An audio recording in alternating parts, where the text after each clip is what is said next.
बुकवाईज with विशालमध्ये आपलं स्वागत आहे. आज आपण केवळ एका महाकाव्यावर नाही तर भारतीय संस्कृती, नैतिकता आणि आदर्श जीवनमूल्यांचा पाया मानल्या जाणाऱ्या ग्रंथावर सविस्तर चर्चा करणार आहोत. रामायण. हो. आपल्यापैकी अनेकांना याची गोष्ट माहीत आहे, त्यामुळे आज आपण गोष्ट सांगणार नाही आहोत. नाही, बिलकुल नाही. त्याऐवजी आपण या कथेच्या आत दडलेल्या संकल्पनांना उलगडून पाहणार आहोत. ही केवळ राजा-राणीची गोष्ट नाही, तर धर्म, कर्तव्य, त्याग आणि प्रेम यांसारख्या मूल्यांची एक म्हणूया की एक गुंतागुंतीची प्रयोगशाळा आहे. अगदी बरोबर. आपण जेव्हा रामायणाबद्दल बोलतो तेव्हा त्याला आदिकाव्य म्हणजे पहिलं महाकाव्य म्हटलं जातं. पण त्याचा प्रभाव खरं तर काव्यापुरता मर्यादित नाहीये. तो एक नैतिक आणि सामाजिक मार्गदर्शक ग्रंथ आहे.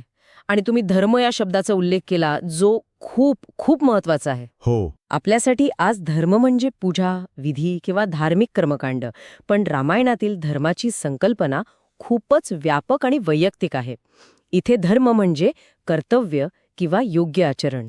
मला वाटतं इथेच थोडं थांबूया, कारण हाच कथेचा गाभा आहे, नाही का? हो, नक्कीच. तुम्ही म्हणालात धर्म म्हणजे कर्तव्य, पण कोणाप्रती असलेलं कर्तव्य?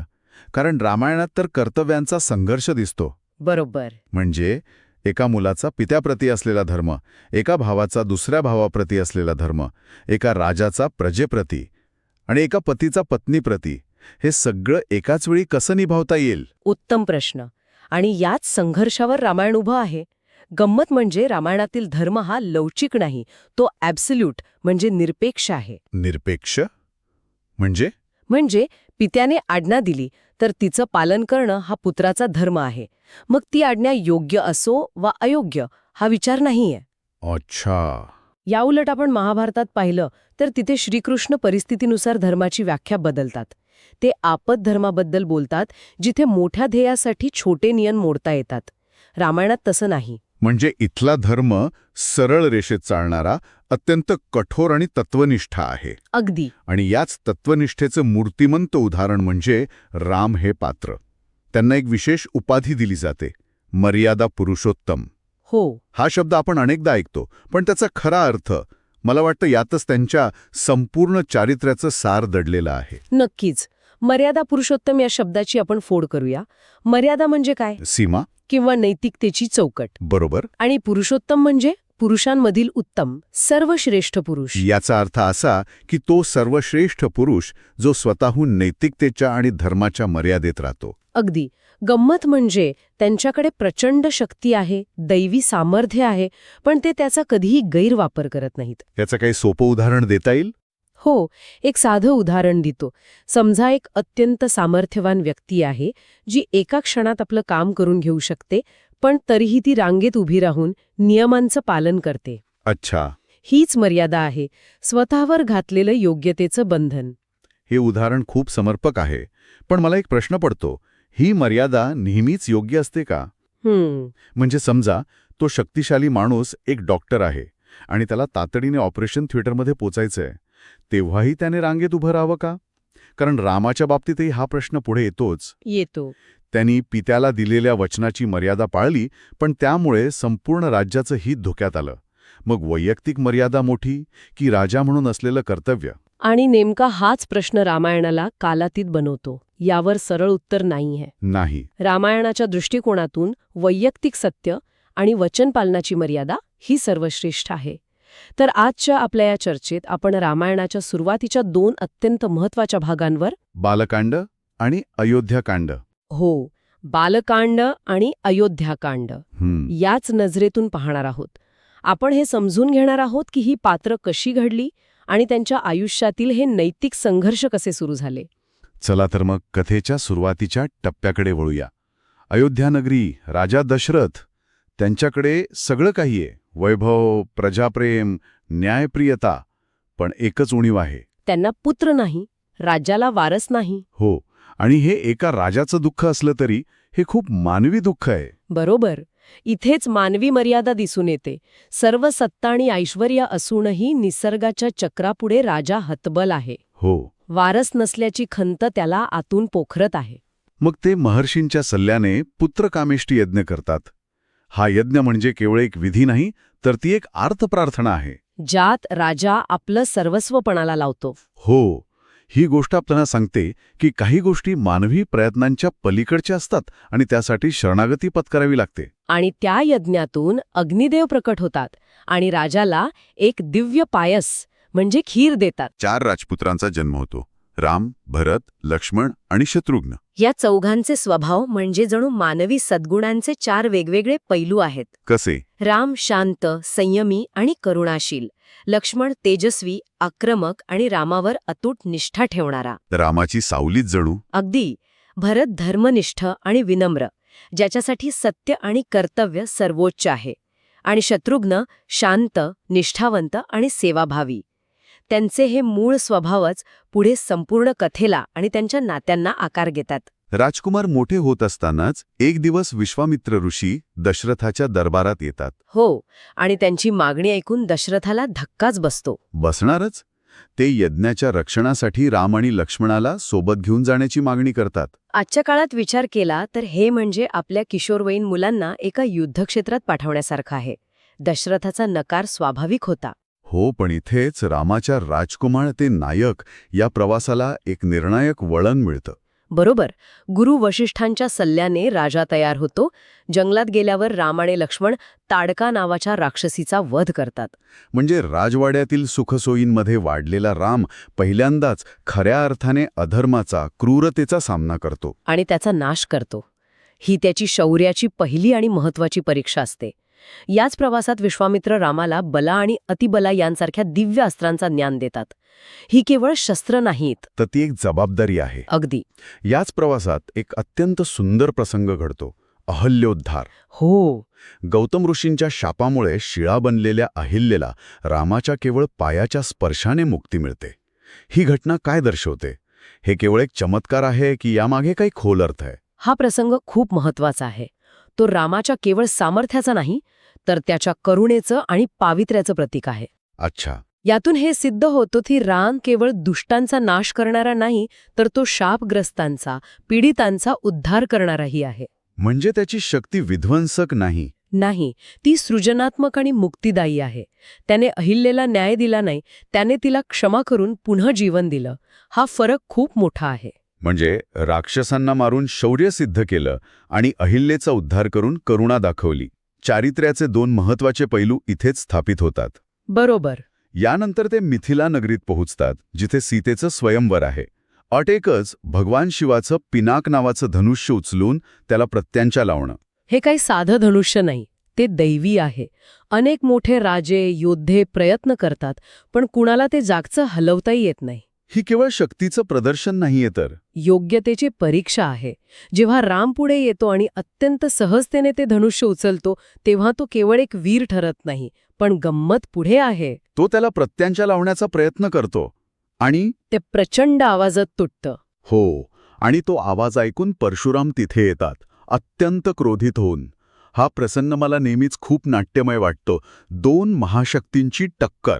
याला टक्कर म्हणण्यापेक्षा एका युगाचा दुसऱ्या युगाशी संवाद म्हणणं जास्त योग्य ठरेल. संवाद कसा? परशुरामांकडे क्षात्र तेज आहे, एका योद्ध्याची आक्रमक, विध्वंसक शक्ती. तर रामामध्ये सौम्य पण दृढ असं दैवी तेज आहे. अच्छा.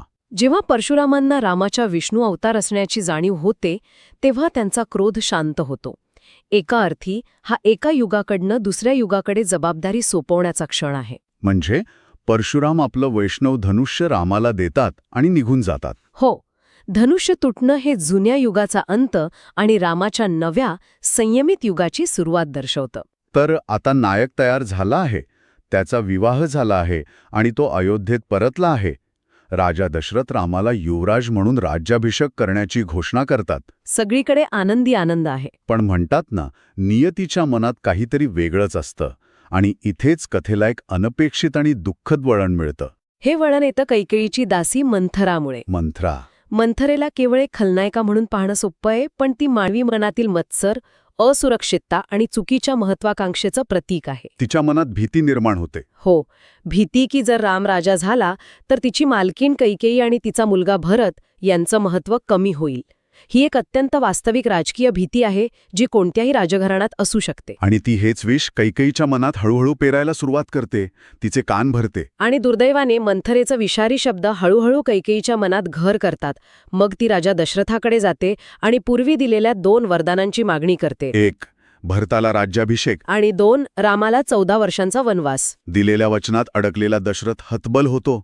रघुकुल रीत सदा चली आई, प्राण जाये पर वचन न जाई. त्या वचनाने तो बांधलेला असतो. हो, इथेच परत तोच प्रश्न येतो, वैयक्तिक वचन मोठं की राष्ट्राचं हित? दशरथाने वचन पाळलं, पण एका क्षणात अयोध्येतील आनंदाचं रूपांतर एका गंभीर शोकात झालं. जेव्हा रामाला ही आज्ञा कळते तेव्हा त्याची प्रतिक्रिया अविश्वसनीय आहे. हो ना? त्याच्या चेहऱ्यावर दुःखाचा, क्रोधाचा किंवा निराशेचा लवलेशही नसतो. तो अत्यंत शांतपणे पित्याचं वचन पालन करण्यासाठी तयार होतो. इथेच मर्यादा पुरुषोत्तम या शब्दाचा खरा अर्थ सिद्ध होतो. वैयक्तिक सुख आणि हक्कांपेक्षा पित्याचं वचन आणि कुळाची प्रतिष्ठा त्याच्यासाठी मोठी असते. पण एक राजा म्हणून प्रजेप्रती त्याचं काहीच कर्तव्य नव्हतं का? नक्कीच होतं, पण रामाच्या धर्मसंकल्पनेत पित्याची आज्ञा सर्वोच्च आहे. तो एका राजाप्रमाणे नाही, तर एका आदर्श पुत्राप्रमाणे वागतो. कदाचित हीच त्याची मर्यादा आहे. आणि हेच त्याचं वैशिष्ट्य. इतकंच नाही, तर हे कळल्यावर सीता आणि लक्ष्मणही त्याच्यासोबत वनवासात जाण्याचा हट्ट धरतात. हो. सीता म्हणते, जिथे पती तिथेच पत्नीचा धर्म असतो. तर लक्ष्मण म्हणतो, मोठ्या भावाची सेवा करणे हेच माझं जीवन आहे. त्यांचे निर्णय केवळ भावनिक नाहीत, तर ते त्यांच्या धर्माचा, त्यांच्या कर्तव्याचा भाग आहेत. आणि गंमत म्हणजे ज्या भरतासाठी हे सगळं घडवून आणलं जातं तो त्यावेळी अयोध्येत नसतो. जेव्हा तो परत येतो आणि त्याला सत्य कळतं तेव्हा त्याची प्रतिक्रिया पाहण्यासारखी असते. हो, तो आपल्या आईचा तीव्र शब्दात निषेध करतो. तो स्पष्टपणे सांगतो की हे कपटाने मिळवलेलं राज्य तो कधीच स्वीकारणार नाही. आणि तो राज्य स्वीकारण्यास ठाम नकार देतो. तो रामाला परत आणण्यासाठी वनात जातो. हो, पण राम पित्याच्या वचनाशी बांधील असतो. तो नकार देतो. तेव्हा भरत जे करतो ते केवळ भावनिक नाही, तर एक अत्यंत हुशार राजकीय पाऊल आहे. तुम्ही पादुकांबद्दल बोलत आहात, बरोबर? मला हे नेहमीच एक भावनिक आणि प्रतिकात्मक कृत्य वाटलं. पण त्यात राजकारण कसं? विचार करा, भरत रामाच्या पादुका घेऊन अयोध्येत परततो आणि सिंहासनावर त्या पादुका ठेवतो. तो स्वतः राजा बनत नाही. तो म्हणतो, राजा रामास आहे, मी फक्त त्याचा प्रतिनिधी, एक विश्वस्त म्हणून राज्य सांभाळतो आहे. अच्छा. ह्या एका कृतीने तो अनेक गोष्टी साध्य करतो. 1. तो रामाच्या अनुपस्थितीत राज्यावर हक्क सांगणाऱ्या कोणत्याही गटाला किंवा संभाव्य बंडाला जागाच देत नाही. बरोबर. 2. तो स्वतःला सिंहासन बळकावणारा नाही, तर रक्षणकर्ता म्हणून प्रस्थापित करतो. आणि 3. तो रामाची सत्ता कायदेशीररित्या अबाधित ठेवतो. म्हणजे हा त्याग आहेच, पण अत्यंत परिपक्व आणि दूरदृष्टीचं राजकारण सुद्धा आहे. अगदी. तो राजा बनत नाही, तर एका तपस्वीप्रमाणे रामाच्या नावाने राज्याची सेवा करतो. खरंच, या दृष्टिकोनातून मी कधी विचारच केला नव्हता. तर आज आपण पाहिलं की रामायणाच्या या पहिल्या 2 भागांमध्ये कथेची पायाभरणी कशी झाली. हो. एका बाजूला रामाचा दैवी जन्म, त्याचा विवाह, त्याची कर्तव्यनिष्ठा आहे, तर दुसऱ्या बाजूला मानवी भावनांमधील गुंतागुंत, मत्सर, राजवाड्यातील कारस्थानं आणि त्यागाचे महान आदर्श आहेत. ही केवळ एका नायकाची गोष्ट नाही, तर अनेक नैतिक संघर्षांची सुरुवात आहे. अगदी बरोबर. या पहिल्या भागात आपल्याला त्याग आणि वचनबद्धतेचे सर्वोच्च आदर्श दिसतात. राम पित्याच्या वचनासाठी राज्याचा त्याग करतो. भरत भावासाठी राज्याचा त्याग करतो. पण त्याचवेळी एका वचनामुळे संपूर्ण राज्याचे, एका कुटुंबाचे भविष्य कसे बदलते हेही आपल्याला दिसतं. हो, आणि यातूनच तो सुरुवातीचा प्रश्न पुन्हा एकदा महत्वाचा ठरतो, की वैयक्तिक वचन आणि धर्म मोठे, की राष्ट्राचे हित आणि सामूहिक धर्म. आणि याच प्रश्नावर विचार करायला लावणं हेच या ग्रंथाचं वैशिष्ट्य आहे. आजच्या भागाबद्दल आपले काय मत आहे हे आम्हाला नक्की कळवा. बुकवाईज विथ विशालला लाईक, शेअर आणि सबस्क्राईब करायला विसरू नका. पुढच्या भागात आपण या पुस्तकाच्या दुसऱ्या भागावर चर्चा सुरू करू. आपण आपल्या चर्चेच्या दुसऱ्या भागाला सुरुवात करत आहोत. पहिल्या भागात आपण पाहिलं की राम, सीता आणि लक्ष्मण यांनी राजवैभव सोडून वनवासाचा स्वीकार केला. पण तो फक्त सुखाचा त्याग नव्हता, तर एका मोठ्या, खडतर आणि एका परिवर्तनीय प्रवासाची ती सुरुवात होती. आता कथा खऱ्या अर्थाने अरण्यात प्रवेश करते, जिथे नियम राजवाड्याचे नाहीत, तर निसर्गाचे आणि धर्माचे आहेत. हो, आणि हे अरण्य म्हणजे केवळ एक भौगोलिक जागा नाहीये. ते एक म्हणजे नैतिक आणि मानसिक प्रयोगशाळा आहे. प्रयोगशाळा? हो, विचार करा, राजमहालात प्रत्येक गोष्ट ठरलेली असते. शिष्टाचार, सुरक्षा, दिनक्रम, सगळं कसं नियंत्रित. त्या नियंत्रित वातावरणातून बाहेर पडून राम आता खऱ्या, कठोर वास्तवाला सामोरा जातो. अच्छा. इथे प्रत्येक पावलावर एक नवीन आव्हान आहे. काटे आहेत, हिंस्र पशु आहेत, मायावी राक्षस आहेत. पण त्याच सोबत साधू, संत आणि ज्ञानाचे आश्रमही आहेत. म्हणजे एकाच ठिकाणी विध्वंस आणि सृजन. अगदी. या दोन्ही शक्ती समोरासमोर कार्यरत आहेत. हे एक असं जग आहे जिथे तुम्हाला सतत निवड करावी लागते. हे ऐकून मला एक आधुनिक उदाहरण सुचतंय. समजा एखाद्या मोठ्या कंपनीचा CEO आहे, जो नेहमी एअर कंडिशन्ड ऑफिसमध्ये बसून प्रेझेंटेशन्स बघून निर्णय घेतो. त्याने अचानक ठरवलं की त्याला ग्राउंड लेवलवर काम कसं चालतं हे समजून घ्यायचंय. आणि तो स्वतः एका दुर्गम गावात जाऊन लोकांच्या समस्या जाणून घेऊ लागतो, त्यांच्या सोबत राहतो. हो. तिथे त्याची CEO ही ओळख पुसली जाते. पण त्याचं नेतृत्व अधिक खरं, अधिक एम्पॅथिक आणि अधिक मजबूत होतं. त्याला लोकांच्या खऱ्या गरजा कळतात. दंडकारण्यात रामाचं काहीसं असंच झालं का? तुम्ही दिलेलं उदाहरण खूप जवळचं आहे, पण त्यात एक महत्वाचा फरक आहे. काय? तो CEO परत आपल्या केबिनमध्ये येऊ शकतो. रामासाठी परतीची वाट नव्हती. हेच त्याचं नवं वास्तव होतं. दंडकारण्यात प्रवेश केल्यावर रामाने आपली अयोध्येचा राजपुत्र ही ओळख मागे ठेवली आणि तो लोकसंरक्षक बनला. लोकसंरक्षक? हो, ह्याचा दृष्टिकोन बदलला. आता तो केवळ आपल्या राज्याचा विचार करत नव्हता. इथले ऋषीमुनी जे ज्ञानाची आणि साधनेची परंपरा जपत होते, ते राक्षसांच्या त्रासाने त्रस्त होते. त्यांचे यज्ञ, त्यांची साधना धोक्यात होती. रामाने त्यांना संरक्षण देण्याचं वचन दिलं. म्हणजे त्याने स्वतःहून एक मोठी जबाबदारी स्वीकारली. त्याला कोणी सांगितलं नव्हते हे करायला. अगदी बरोबर. इथूनच रामाच्या व्यक्तिमत्वाचा खरा कस लागण्यास सुरुवात होते. तो आता फक्त अयोध्येचा वारस नाही, तर संपूर्ण धर्माचा, नीतिमत्तेचा रक्षक बनतो. आणि जेव्हा तुम्ही अशी भूमिका स्वीकारता, तेव्हा तुम्ही संघर्षाला आमंत्रण देता. बरोबर, तुम्ही व्यवस्थेला आवाहन देता. आणि इथेच आपल्याला धर्म आणि अधर्म यांच्यातला संघर्ष अधिक स्पष्टपणे, अधिक थेटपणे दिसू लागतो. राजवाड्यात हा संघर्ष छुपा होता, राजकारणाच्या स्वरूपात. पण अरण्यात तो उघड आहे, समोरासमोर आहे. मग या संघर्षाची पहिली ठिणगी कुठे पडते? मला वाटतं त्या ठिणगीचं नाव शूर्पणखा आहे. नक्कीच.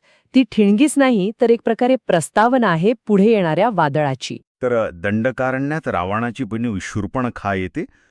ती रामाच्या तेजस्वी रूपावर आणि पराक्रमावर मोहित होते आणि कसलाही आडपडदा न ठेवता थेट लग्नाची मागणी घालते. खरं तर हे खूपच अनपेक्षित आहे. हो, आणि इथे एक गोष्ट खूप रंजक आहे.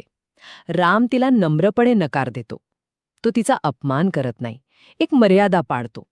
पण लक्ष्मण मात्र तिच्या उद्धटपणाची आणि निर्लज्ज मागणीची थट्टा करतो. त्याला तिचा दृष्टिकोन आणि हक्क गाजवण्याची पद्धत आवडत नाही. आणि इथेच गोष्टी बिघडतात. जेव्हा शूर्पणखा रागाच्या भरात सीतेवर हल्ला करायला जाते, तेव्हा लक्ष्मण तिचे नाक कान कापतो. ही एक खूपच हिंसक प्रतिक्रिया वाटते. पण त्यामागचा संदर्भ समजून घेतला पाहिजे.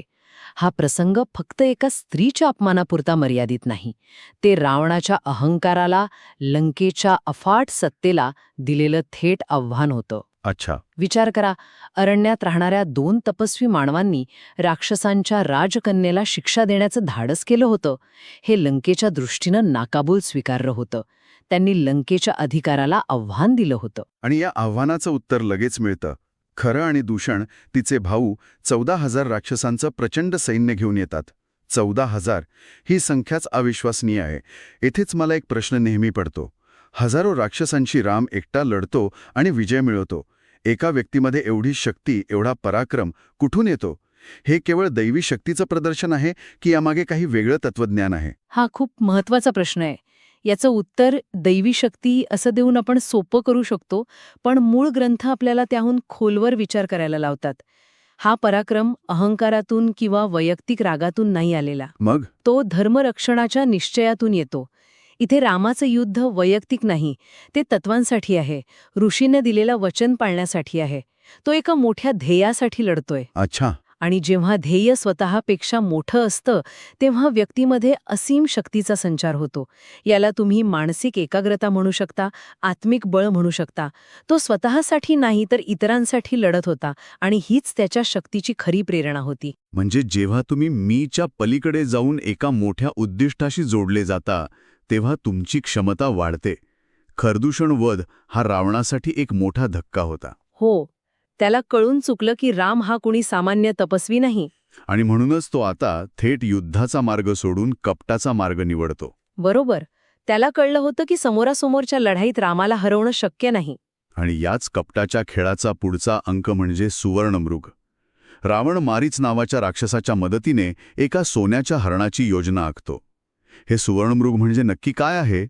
ते फक्त एक सुंदर हरिण होतं का, की ते कशाचं तरी प्रतीक आहे? नाही, ते फक्त एक हरिण नव्हतं. सुवर्णमृग हे मानवी जीवनातील मोहाचं, आकर्षणाचं आणि मायाजालाचं एक शक्तिशाली प्रतीक आहे. मायाजाल? हो, जी गोष्ट खरी नाही पण अत्यंत सुंदर आणि आकर्षक दिसते तिच्यामागे धावल्यास काय होतं हे या प्रसंगातून दिसतं. ते एक इल्युजन आहे. आजच्या काळात आपण याला सोशल मीडियावर दिसणारं परफेक्ट आयुष्य म्हणू शकतो किंवा झटपट श्रीमंतीचं आमिष. खरंय. जे खरं नसतं पण हवंहवंसं वाटतं. सीता त्या मृगाच्या अलौकिक सौंदर्याच्या मोहात पडते. आणि ती रामाला त्याला पकडायला सांगते. राम जातो, पण जाताना लक्ष्मण सीतेच्या रक्षणासाठी आश्रमात असतो. पण मग मारीच, जो मृगाच्या रूपात असतो, तो मरताना रामाच्या आवाजात मदतीसाठी हाक मारतो. हा लक्ष्मण. ही हाक ऐकून सीता प्रचंड घाबरते. तिला वाटतं राम संकटात आहे आणि ती लक्ष्मणाला जायला सांगते. इथे कथेला सर्वात दुःखद वळण मिळतं. लक्ष्मण सीतेला समजवण्याचा खूप प्रयत्न करतो की रामाला काहीही होऊ शकत नाही.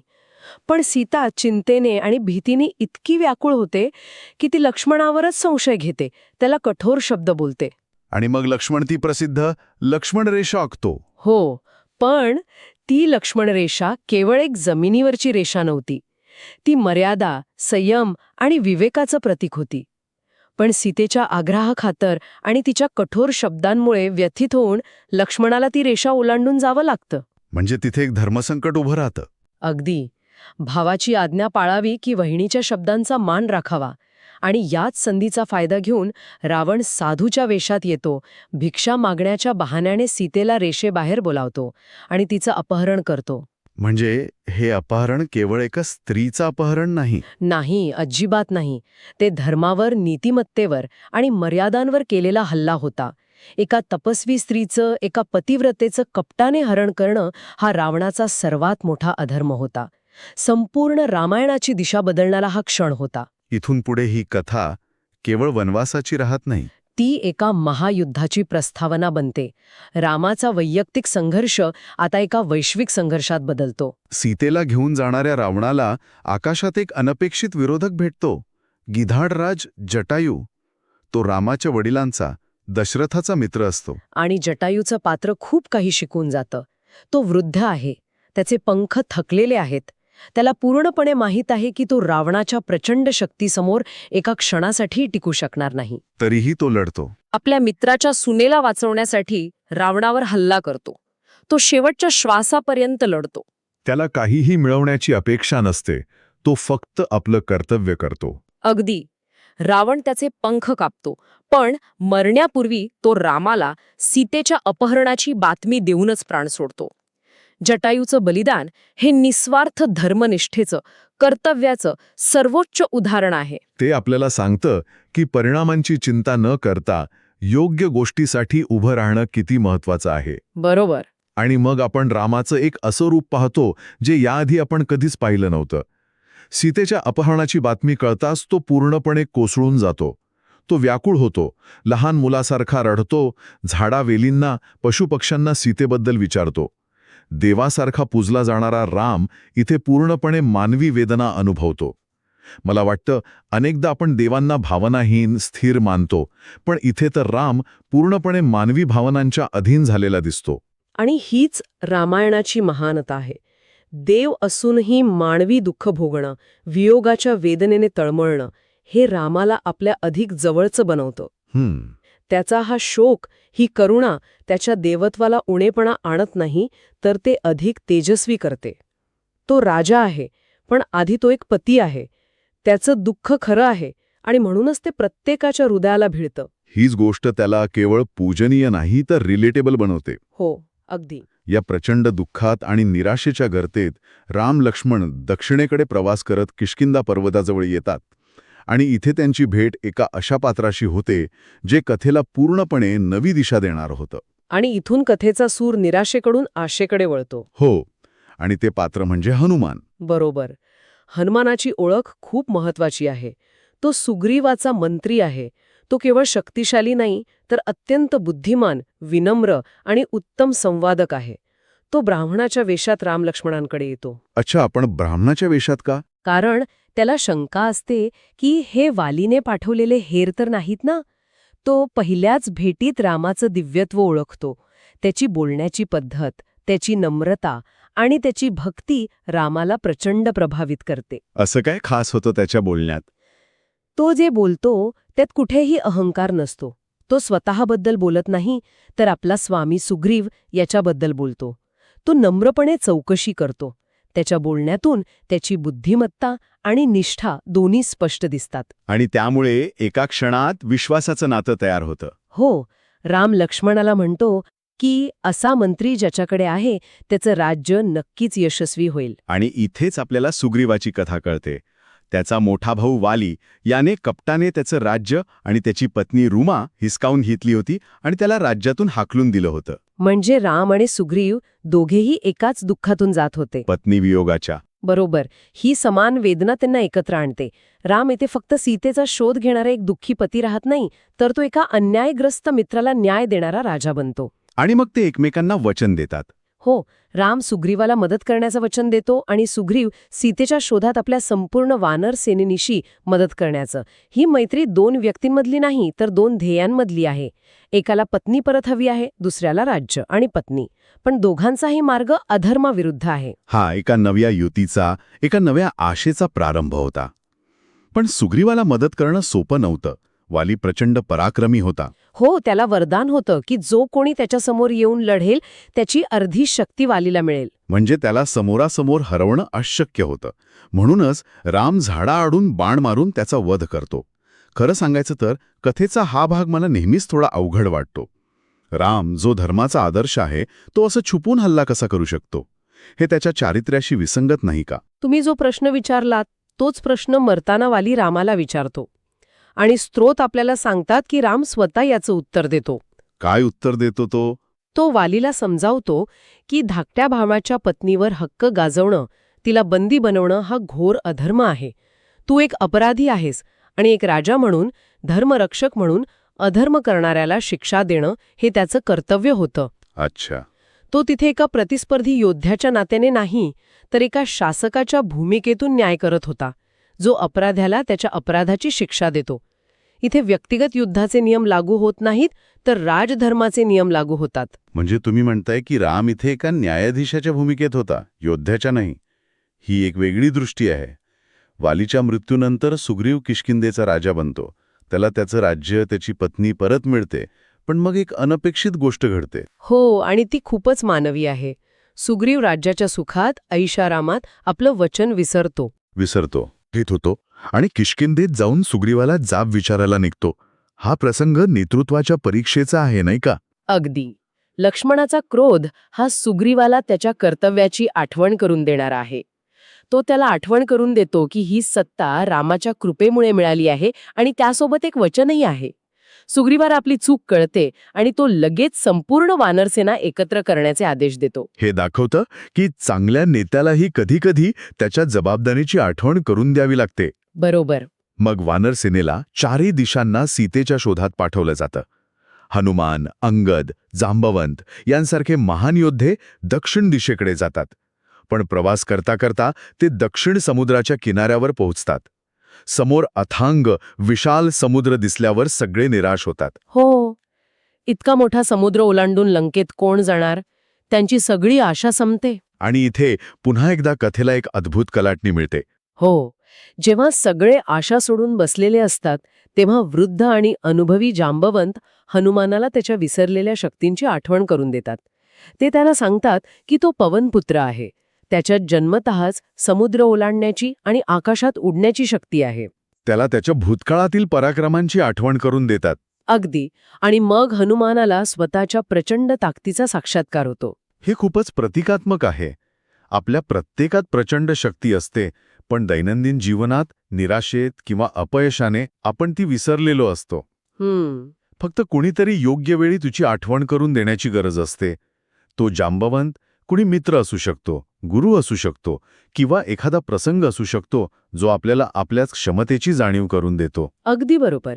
स्वतःवरचा विश्वास परत आल्यावर हनुमान एकटाच 100 योजनेचा समुद्र ओलांडून लंकेत जाण्याची प्रचंड मोठी जबाबदारी स्वीकारतो. इथे अरण्यकांड आणि किष्किंधाकांड या भागाचं तात्विक सार एकत्र येतं. कसं काय? अरण्यकांडातल्या वियोगाच्या दुःखातून किष्किंधाकांडात मैत्रीची आशा निर्माण होते आणि त्या आशेतून आत्मविश्वासाचा महासागर ओलांडण्याची शक्ती मिळते. एका व्यक्तीचा शोक आता एका सामूहिक ध्येयामध्ये बदलतो. हनुमानाची उडी ही केवळ एक भौतिक उडी नाही, ती निराशेवरून आशेच्या दिशेने मारलेली एक मोठी झेप आहे. अगदी बरोबर. तर आजच्या चर्चेत आपण पाहिलं की वनवासाचा काळ रामासाठी केवळ संकटांचा नव्हता, तर तो नैतिक आणि व्यक्तिगत विकासाचा काळ होता. दुःख, वियोग, मैत्री, विश्वास, नेतृत्व आणि कर्तव्याची परीक्षा या सगळ्या टप्प्यांमधून ही कथा आपल्याला नेते आणि आपल्यालाही समृद्ध करते. हो, अरण्यकांड आपल्याला संयम आणि दुःखाचा सामना कसा करायचा हे शिकवतं.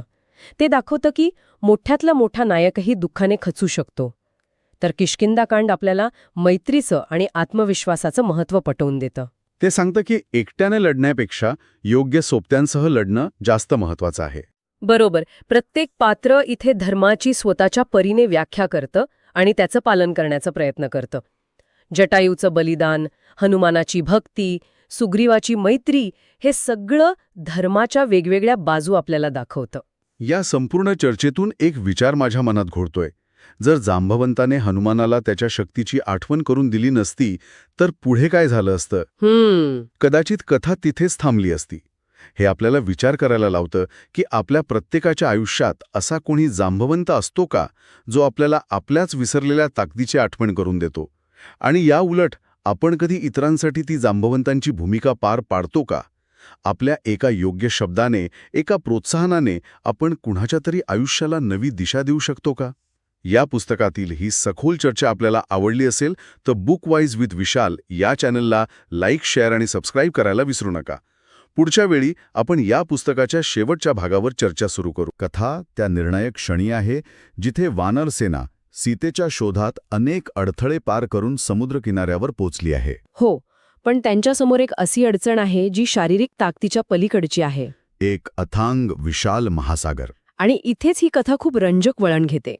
कारण हा महासागर म्हणजे तो फक्त पाणी आणि अंतर नाहीये. अच्छा. स्रोत याचं वर्णन असं करतात की जणू काही ते एक जिवंत आव्हान आहे. आता विचार करा, आपल्या आयुष्यातही असे क्षण येतात की नाही? हो, अगदी. समजा करिअरमध्ये एक मोठी संधी समोर आहे, पण तिथपर्यंत पोहोचण्यासाठी लागणारा अनुभव आपल्याकडे नाही असं आपल्याला वाटतं, किंवा एखादी स्पर्धा परीक्षा जिचा अभ्यासक्रम या समुद्रासारखाच अथांग वाटतो. अगदी ध्येय दिसतंय पण मार्ग दिसत नाही. मग अशा वेळी काय होतं? निराशा येते, भीती वाटते. त्या वानरसेनेसारखीच अवस्था होते. बरोबर. निराशा, शंका आणि भीती आपल्याला घेरून टाकते. आणि मग आपण हे करू शकू का हा प्रश्नच संपतो. आणि हे अशक्य आहे ही भावना पक्की होते. अगदी बरोबर.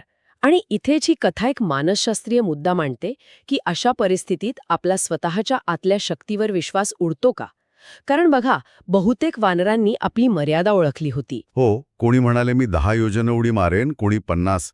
पण लंकेपर्यंत पोहोचणं कुणालाच शक्य वाटत नव्हतं. आणि हीच ती स्थिती आहे जिथे मोठमोठी ध्येय फक्त क्षमतेच्या अभावामुळे नाही, तर आत्मविश्वासाच्या अभावामुळे अपूर्ण राहतात. आणि याच हताशेच्या क्षणी जांबवंत हनुमानाला त्याच्या विसरलेल्या शक्तींची आठवण करून देतात. मला नेहमी वाटतं की याला फक्त एक मोटिवेशनल स्पीच म्हणता येईल का, की यामागे काहीतरी खोल अर्थ आहे. तुमचा मुद्दा खूप महत्वाचा आहे. कारण वरवर पाहता हे एक प्रेरणादायी भाषण वाटू शकतं. हो, पण स्रोत याला आत्मबोध म्हणतात. आणि यात फरक आहे. मोटिवेशन म्हणजे बाहेरून दिलेली ऊर्जा, जी तात्पुरती असू शकते. अच्छा. पण आत्मबोध म्हणजे आतून आलेली जाणीव. जांबवंताने हनुमानाला नवीन शक्ती दिली नाही, त्याच्यात जी शक्ती आधीपासून होती पण तो विसरला होता, तिची फक्त आठवण करून दिली. म्हणजे आपल्या सगळ्यांमध्ये अशी शक्ती असते पण आपण ती विसरतो. हो, अपयश, लोकांची टीका किंवा काळानुसार आपण स्वतःवर मर्यादा घालून घेतो. आपल्याला फक्त एका अशा व्यक्तीची गरज असते जो आपल्याला आरसा दाखवेल.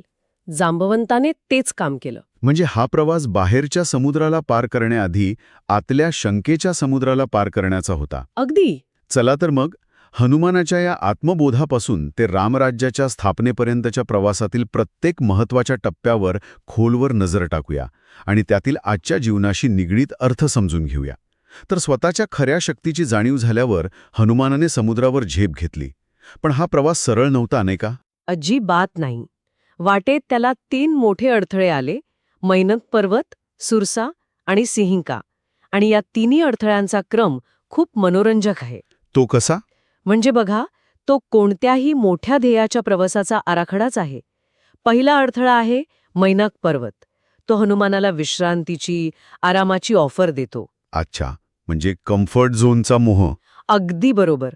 जेव्हा तुम्ही एखादं मोठं काम सुरू करता तेव्हा सर्वात आधी आराम आणि सुखसोयींचा मोह आडवा येतो.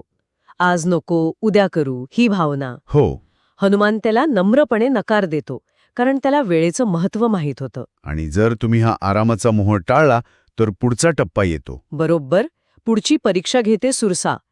ती हनुमानाच्या बुद्धीची आणि अहंकाराची परीक्षा घेते. ती आपलं तोंड मोठं करत जाते. इथे शक्तीचा उपयोग करून चालणार नाही हे हनुमानाला कळतं.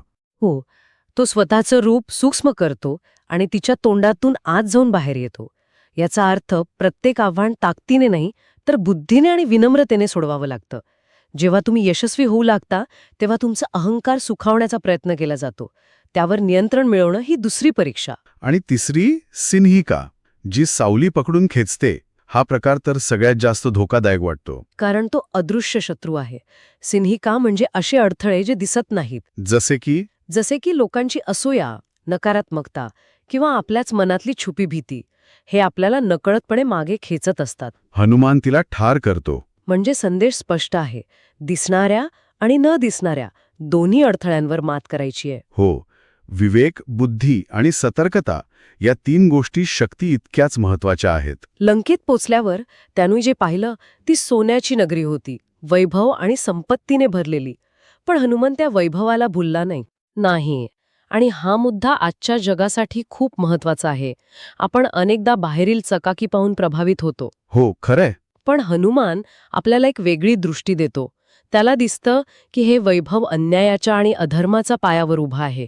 जिथे एका स्त्रीचं अपहरण करून तिला बंदी बनवून ठेवलंय, तिथलं सोनं मातीमोल आहे. बाहेरील वैभवाच्या आत दडलेली अनैतिकता ओळखण्याची दृष्टी. अगदी. अखेरीस खूप शोधानंतर हनुमान अशोकवनात पोहोचतो, जिथे सीता अत्यंत दयनीय अवस्थेत आहे. हो, रावण तिला आमिष दाखवतो, धमक्या देतो, पण ती ठाम राहते. सीता इथे केवळ एक अपहरण झालेली असहाय्य स्त्री नाही, तर ती नैतिक धैर्याचा एक पर्वत आहे. तिचं एक वाक्य आहे, प्राण जातील पण धर्म जाणार नाही. आणि हेच तिच्या चारित्र्याची संपूर्ण उंची दाखवतं. प्रचंड दुःख सोसूनही आपली मूल्य न सोडणं हे सीता आपल्याला शिकवते. जेव्हा हनुमान तिला रामाची अंगठी देतो तो क्षण खूप भावनिक आहे. पण त्यानंतर जे घडतं ते अनपेक्षित आहे. हनुमान तिला आपल्यासोबत घेऊन जाण्याची तयारी दाखवतो, पण सीता नकार देते. हो. अनेकांना हा निर्णय अनर्य वाटू शकतो. स्वतःची सुटका करून ती युद्धाचा विनाश टाळू शकली असती. मग तिने तसं का केलं नाही? हां, तिच्या व्यक्तिमत्वाचा सर्वोच्च बिंदू आहे. सीतेचा नकार हा तिच्या दूरदृष्टीचा आणि त्यागाचं प्रतीक आहे. तिला फक्त स्वतःची सुटका नको होती, तर तिला धर्मस्थापना हवी होती. अगदी. जर ती हनुमानासोबत गुपचूप निघून गेली असती तर रावणाला त्याच्या पापाची शिक्षा मिळाली नसती. अधर्मावर धर्माचा विजय झाला नसता. अच्छा, म्हणजे रामाने रावणाचा वध करून न्यायाची स्थापना करणं हे तिला जास्त महत्वाचं वाटत होतं. हो, तिने स्वतःच्या स्वातंत्र्यापेक्षा एका मोठ्या ध्येयाला, न्यायाच्या तत्वाला प्राधान्य दिलं. हा तिचा निर्णय तिच्या चारित्र्याला एका वेगळ्याच उंचीवर नेतो. पणतण्याआधी हनुमान लंकेला धडा शिकवतो.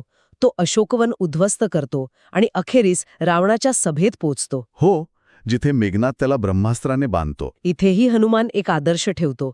तो ब्रह्मास्त्राचा मान राखून स्वतःला बांधून घेतो. तो सहज सुटू शकला असता. पण त्याने दिव्य अस्त्राचा अपमान केला नाही. बरोबर. पण रावणाच्या अहंकारासमोर तो निर्भयपणे रामाचा संदेश देतो आणि मग रावण तीच चूक करतो जी अहंकारी माणसं नेहमी करतात. दूताचा अपमान. हो, तो त्याची शेपूट जाळण्याचा आदेश देतो. आणि रावणाचा हाच अहंकार त्याच्या विनाशाचं कारण ठरतो. हनुमान त्याच पेटत्या शेपटीने संपूर्ण लंका जाळून टाकतो. पण इथे एक सूक्ष्म गोष्ट लक्षात घेण्यासारखी आहे. हनुमान संपूर्ण लंका जाळतो, पण 2 जागा वाचवतो. कोणत्या?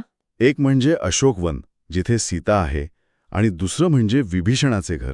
अच्छा. याचा प्रतिकात्मक अर्थ खूप खोल आहे. जेव्हा न्यायाचा संघर्ष होतो तेव्हा फक्त अधर्म आणि अन्यायच जळतो, पण पावित्र्य, सदाचार आणि भक्ती नेहमी सुरक्षित राहतात. हनुमानाच्या परतण्याने रामाच्या सैन्यात उत्साह तर येतोच, पण युद्धाचा निर्णय पक्का होतो आणि युद्धासाठी सर्वात मोठा अडथळा असतो तो म्हणजे समुद्र. हो, आणि मग समुद्रावर सेतू बांधला जातो.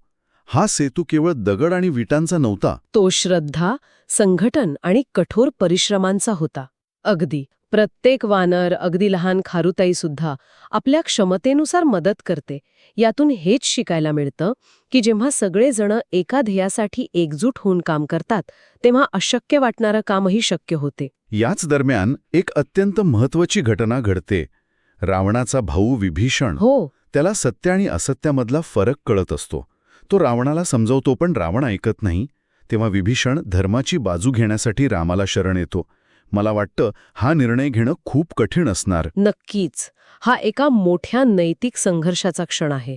एका बाजूला आहे कुलधर्म, म्हणजे कुटुंबाप्रती असलेलं कर्तव्य, आणि दुसऱ्या बाजूला सनातन धर्म, म्हणजे सत्य आणि न्यायाप्रती असलेलं कर्तव्य. आणि विभीषण सत्याची निवड करतो.